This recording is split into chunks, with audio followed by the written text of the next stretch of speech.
science that tells us that nobody is born with a maths brain, and nobody's born without one.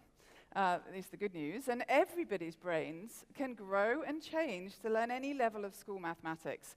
The myth of this math person is a very damaging myth that holds kids back on a daily basis. And the second piece of brain science I shared with them is the very best times for brain growth is when you're struggling and making mistakes. That's when your brain is on fire with brain growth. So when some of the people in the room were working on finding a quadratic expression, it was kind of challenging, but they knew that their struggle meant not that they weren't a maths person. Many kids in classrooms will struggle and think, I'm not a maths person, and give up. But instead, they knew that that struggle meant that their brains were growing, and that was really powerful for them. And so why doesn't that happen more often? And why had they not, in all of those algebra classes, been able to come up with quadratic expressions in these ways? And that's partly because maths classes often look like this. Individual learners sitting with lots and lots of numbers and symbols, which causes responses like this. And what we should have in maths classrooms is situations like this. Ooh, this video is meant to play. No. So what we should have in maths classrooms is situations like this, students sitting, working together, sharing their ideas, working on visual, creative mathematics. And if we were watching this video, you would see that the students also in here were coming up with a quadratic expression that represents the number of colored squares on the cubes that they're looking at.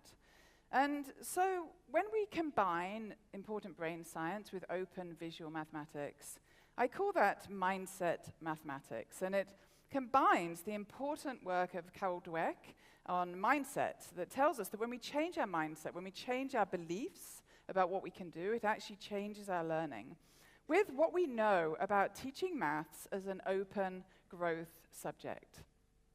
So one of the studies that shows most powerfully what happens when we change our beliefs about what we can do came from David Yeager and his colleagues, and they studied hundreds of high school English students, and all of these English students had written an essay, and all of them had received critical diagnostic feedback from their teacher.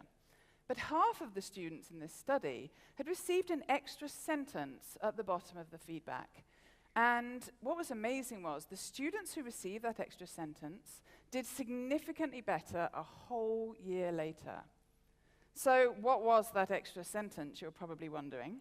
At the end of the teacher's feedback, for half of the students, the researchers had put this: I am giving you this feedback because I believe in you. And the kids who saw that at the end of their teacher feedback did significantly better a year later with no other change. It's pretty amazing, and when I share it with teachers, I say, I'm not suggesting you put on the end of every child's feedback, I'm giving you this feedback because I believe in you. One teacher in a workshop said, we don't put it on a stamp? I said, no. Teachers have a great sense of humor. I said, no, don't put it on a stamp. But we can be saying to our students and our children all the time, I know you can do this. I believe in you. You can learn anything.